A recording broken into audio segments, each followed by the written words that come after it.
नमस्कार। आप देख रहे खबरों की दीवार से जीवाल में मनीष जय इस वक्त मौजूद हूँ बलरामपुर जिले में।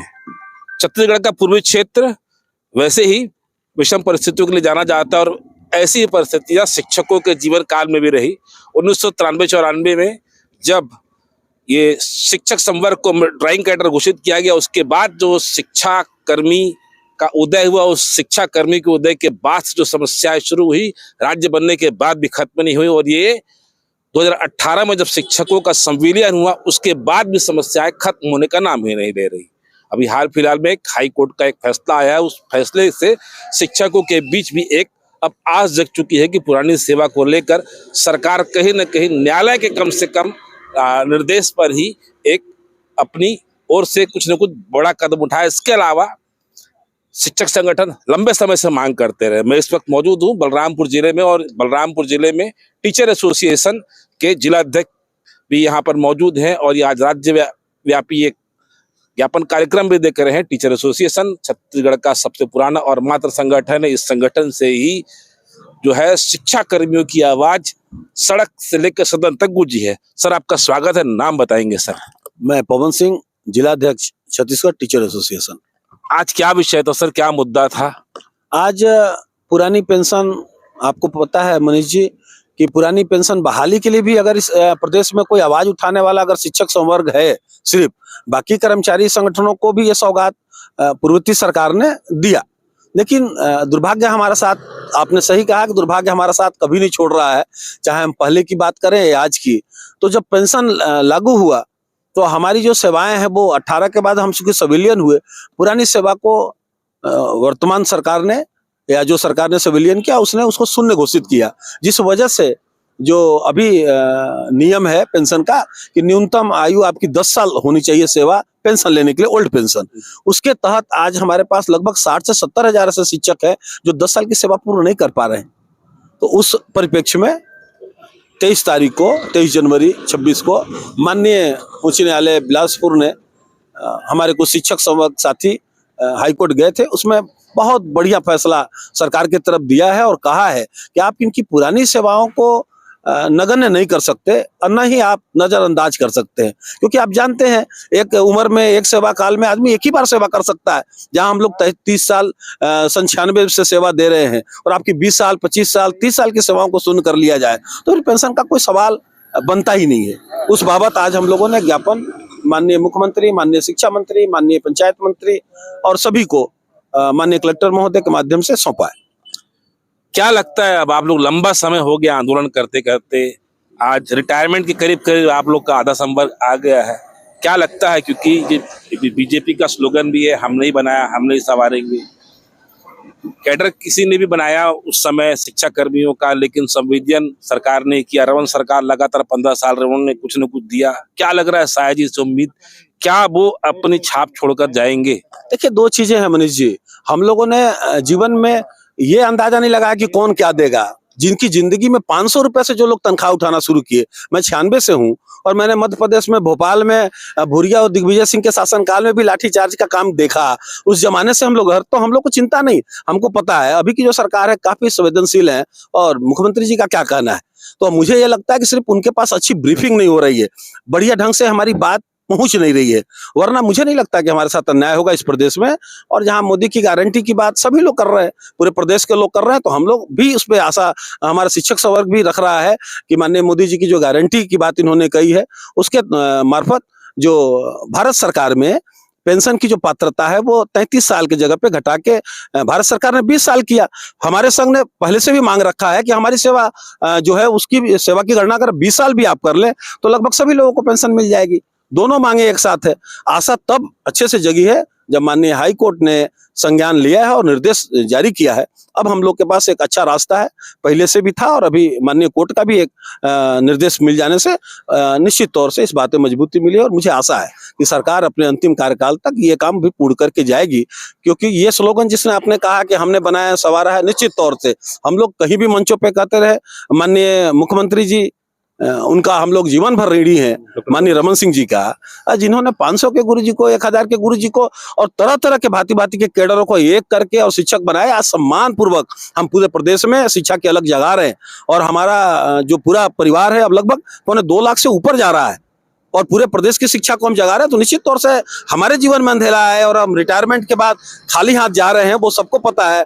आप न्यूज में आप भी चलाते हैं, अन्य लोग भी चला रहे हैं। हमारे शिक्षक मजदूरी कर रहे हैं, 2200 रुपया, 2400 रुपया, जिनको अगर आप सेवा में अभी 70,000 रुपया दे रहे हैं और कल 5,000 रुपया दें, उसका परिवार कैसे चलेगा? ये तो सामान्य सोचने की बात है। और मैं समझ रहा हूँ कि कौन अधिकारी हैं जो ऐसी ब्रीफिंग नहीं कर पा रहे हैं, और मैं आशा करता हूँ कि सरकार और माननीय मुख्यमंत्री जी स्वयं संज्ञान लेके और इस विषय को आगे बढ़ाएंगे। आप जोगी जी को भी देखे हैं, आप एमपी को भी देखे हैं, आपने 15 साल रमन सिंह का देखा, 5 साल भूपेश बघेल का देखा है, अभी 2 साल देख रहे हैं। क्या लग रहा है कि आखिर मांग आपकी किसके कार्यकाल में शिक्षा कर्मी प्रथा बोलते हैं संविधान के बाद खत्म हो गया, लेकिन तो विसंगतियां वो खत्म नहीं हुई? क्या लगता है ये सरकार विसंगतियां खत्म करेगी? देखिए, ये तो आप सब जानते हैं, 2.25 लाख वोट बहुत कुछ होता है किसी प्रदेश के लिए। हमेशा सरकार एक बार हमें वोट बैंक की नजर से शुरू से भी देखता रहा और हम लोग समझते हैं, नए शिक्षक हमारे ना समझते हो, हम लोग समझते हैं कि हम एक वोट बैंक का भी एक संख्या है जिसको सरकारें समय समय पर भुगताती हैं। मुझे लगता है उसी के रास्ते का कोई बात होगा, लेकिन टुकड़ों में भले सही, लेकिन समस्याओं का निदान एक नंबर तक हुआ है। अब पेंशन की मांग, चूंकि सबसे बड़ी मैं समझता हूं कि आज तक के हम लोग की जो मांग थी, जो नहीं सोचा था वो हुआ, सिविलियन जैसे चीजें हुई है, उसके लिए तो धन्यवाद है जो भी सरकारें रही हैं उनकी। लेकिन अब जो भविष्य के बाद जो सेवा के बाद जो मिलना चाहिए, अगर वो नहीं मिलता है तो हम खाली हाथ जाएंगे। और हमारी पूरी टीम है जिन्होंने पूरी लड़ाई लड़ी है, हमारे पास पूरा अपना एक अनुभव है, और निश्चित तौर से ये पेंशन भी मैं आपको 100% गारंटी देता हूं कि सरकार से हम लोग लेके रहेंगे। सर, लेकिन थोड़ा सा अगर आप इस बात को लेकर थोड़ा सरल हो तो, सहज हो तो, क्योंकि देखिए पूरा 1996 से कैडर शुरू हुआ है, 2012 में आपका एनपीएस कटना शुरू हुआ है, 2018 में संविलियन हुआ है, 2012 से तो चलिए एनपीएस आ रहा है, तो मेरे को लगता है नहीं कि सरकार को दिक्कत होगी, लेकिन उसके पहले की गणना कैसे करेंगे? एक सामान्य चर्चा है। बता रहा हूँ मनीष जी, असल में पुराने सरकार को पुरानी सेवाओं की गणना करने के पीछे जो सोच थी वो ये थी कि जब आप कोई आर्थिक क्लेम करेंगे तो सरकार को बहुत बड़े वित्तीय रास्तों से गुजरना होगा, इसलिए सरकार ने उसको शून्य माना। लेकिन अब जबकि पेंशन जैसे प्रकरणों में सिर्फ सेवा की गणना करनी है और चूंकि सिर्फ पेंशन देना है, और पीछे की चीजों के लिए, अन्य चीजों के लिए आर्थिक मामले में आज उसको भी शून्य किया जा सकता है, लेकिन सेवा को कैसे शून्य कर देंगे? अब सेवा की गणना करेंगे नहीं तो जो लाभ आप देना चाहते हैं वो लाभ पूरा नहीं होगा। मुझे नहीं लगता इसमें कोई समस्या है। अरे साहब, हम उस प्रदेश में रहे हैं जहां माननीय रमन सिंह जी ने कहा न भूतो न भविष्य थी, न कभी हुआ है न कभी होगा, और वहां पर उन्होंने हमारे अभी भी गृह मंत्री हैं अमित शाह जी, उन्होंने अंबिकापुर में हमारे जिले में आके घोषणा किया कि हम सब सिविलियन होता। तो जो चीजें कभी जिंदगी में नहीं हुई वो हम लोग की जिंदगी में हुआ है, हमें नहीं लगता कि ये नहीं होगा।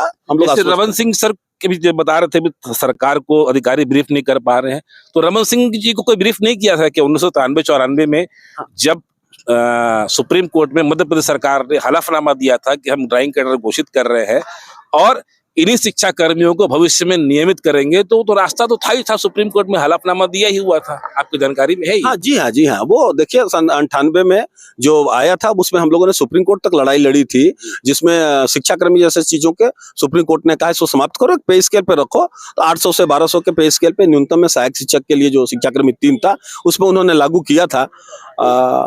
तो वो ठीक था, गाइडलाइन था, उसमें कोई दिक्कत नहीं है। मुझे लगता है कि जो चीजें, ऐसा तो नहीं कह सकते कि इस प्रदेश में नहीं हुआ, मैं तो कहता हूँ पूरे भारत में जो नहीं हुआ वो हलफनामा दिया हुआ है। हाँ, दिया हुआ होगा। पुरानी बातें हैं, क्योंकि वो प्रदेश बदल भी गया है। उससे मतलब ये बहुत छोटा काम है सरकार के नजरिए से। सेवा की गणना के लिए आप अन्य राज्यों में भी देखेंगे, सुप्रीम कोर्ट के फैसले भी आए हैं जिनमें कई स्टेटों में भी उन पुरानी सेवा की गणना की जा रही है। आज पूरे प्रदेश में आप लोगों के द्वारा दिया गया क्या मैसेज जाएगा इसका? निश्चित तौर से सरकार के संज्ञान में यह बात आएगी, और भी दूसरे रास्तों से भी, बातचीत के रास्तों से भी, माननीय मुख्यमंत्री जी से मिलने के रास्ते से भी, और कई चीजों के रास्तों से हम लोग टटोल रहे हैं इस चीज को, और ये हो जाएगा मनीष जी, निश्चित तौर से हो जाएगा। सर, एक बात और मैं पूछना चाह रहा हूँ, लगभग 2 साल हो गया है और 2 साल में लगभग बहुत सारे संगठन छोटे छोटे भी बन गए हैं। इस सरकार ने कर्मचारियों के साथ, शिक्षकों के साथ ऐसे बातचीत नहीं करी है। मेन मुलाकात तो होती है, ज्ञापन होते हैं, बातचीत क्यों नहीं हो रही है? नहीं, अभी तो देखिए आप भी जानते हैं 1-2 साल तक तो सरकार खुद ही अपने आप को स्थापित करने में, अपनी व्यवस्थाओं को बनाने में लग जाता है। अब मुझे लगता है कि अब मिड सेशन के बाद 2.5 साल के बाद बातचीत और मिलने मिलाने की बात चलना शुरू होती है और ये भी काम अब शुरू हो जाएगा। सर नाम बताएंगे और ये बताएंगे, थोड़ी सी खबर लंबी हो रही है लेकिन चूंकि बलरामपुर में आया हूं तो यहाँ से ही बात निकालनी जरूरी है। आज बीएसके ऐप को भी लेकर आप लोगों ने कुछ आपत्ति दर्ज कराई है। यहाँ ग्राउंड रियलिटी क्या है बलरामपुर जिले की? मेरा नाम सत्य प्रकाश सिंह है जी। बीएसके के संबंध में मैं यही कहूँगा कि ग्राउंड रियलिटी में यहाँ लोगों ने ऐप्स डाउनलोड तो कर लिया है, उपस्थिति हो नहीं पा रही है। कई जगह कई किलोमीटर दूर बतलाता है यदि जाते हैं साइन करने को तो ये बहुत कठिन चीज़ है। बॉर्डर का एरिया है, 2-2 3-3 नेटवर्क आता है वहाँ पे, कभी दूसरे जगह का नेटवर्क आता है तो वो बहुत दूर बताने लगता है। जब वहीं का नेटवर्क रहता है तो सही बतलाता है। ऐसी स्थिति में रोज अटेंडेंस हो पाना संभव नहीं है। मतलब जो रमन सरकार ने लाया था उस समय, क्या बोलते, कॉस्मोस टैबलेट लेके आया था, वो आज व्यवहारिक हो सकता है? बिल्कुल व्यवहारिक है आज के डेट में, वो बिल्कुल उस व्यवहारिक। समय नहीं था। हाँ, आज क्योंकि नेटवर्क ज्यादा हो गया है। अच्छा। आज जो है वो व्यवहारिक है क्योंकि उसमें इंटरनेट नेटवर्क का कोई प्रॉब्लम नहीं है और उसमें किसी के मोबाइल खो जाने की कोई समस्या नहीं होगी, मोबाइल डिस्चार्ज होने की कोई समस्या नहीं होगी, नेटवर्क नहीं होने की कोई समस्या नहीं होगी, उसमें पैसा नहीं होने की कोई समस्या नहीं होगी। तो वो आज व्यवहारिक है। आज वैसे टेबलेट वगैरह से अगर अटेंडेंस लिया जाए तो ज्यादा अच्छा होगा। और कौन से मुद्दे थे सर आज? खैर सर बता दिए है लगभग।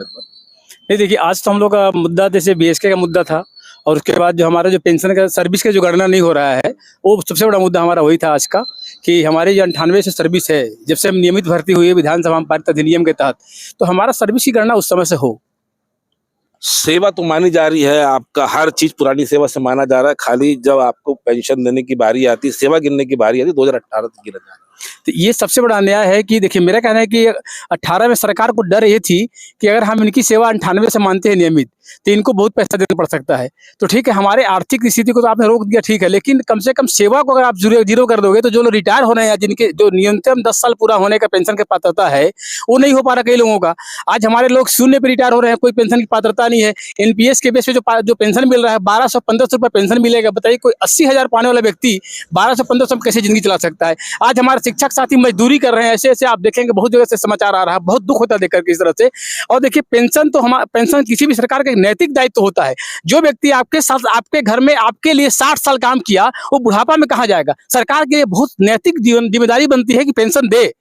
ये सबसे बड़ा अन्याय हो रहा है सरकार के द्वारा। सर मेरा आखिरी सवाल है, डॉक्टर रमन सिंह ने कल्पना करी थी गांव के गुरुजी की, मतलब अगर ये उस समय व्यापम वगैरह होता तो शायद मैं भी कई चेहरे देख रहा था और जो आप लोग के कई साथी भी होंगे जो एकदम इंटीरियर गांव से निकले थे, टीचर बने, आज रिटायर हो गए हैं, उनकी स्थिति क्या है? और गांव के गुरुजी के बारे में अगर कुछ बता सकते तो बताइए। हाँ, निश्चित तौर से ये बहुत अच्छी सोच थी कि 4th क्लास का और जो शिक्षाक्रमी थे उनको उसी जिले में जब नियुक्ति किया तो उसका लाभ ये था कि हर चौथा घर 5वें घर से एक नौकरी थी और उससे उनका परिवार और समाज भी ऊपर गया है। और आप जानते हैं कि बाहर से जो लोग आते हैं वो ट्रांसफर होकर अपने अपने घर तो कोई भी जाना चाहता है शासकीय नियुक्ति में, और चूंकि इसी जिले की जब नियुक्तियां हुई तो लोग यहीं रहे और यहाँ से अपना अच्छा जो पूरा सेवा काल है वो इसी जिले में काटे। तो हम ये मानते हैं कि कार्य के क्षेत्र में भी और चूंकि शिक्षा क्षेत्र से अगर आप पूछें तो उसमें बहुत सुधार हुआ था माननीय रमन सिंह जी के इस कदम। गांव का गुरुजी जो सर था अब युक्तिकरण में अपने गांव से दूर चला गया, अब व्यवस्थाएं हो गई, उसका घर वही बन गया जहां जिस ब्लॉक में नियुक्ति, सहायक शिक्षक जैसे बोलते तो उसको जनपद के भर्ती होती थी, वो गांव का गुरुजी था। वो गांव का गुरुजी अब दूसरे तीसरे ब्लॉक चला गया।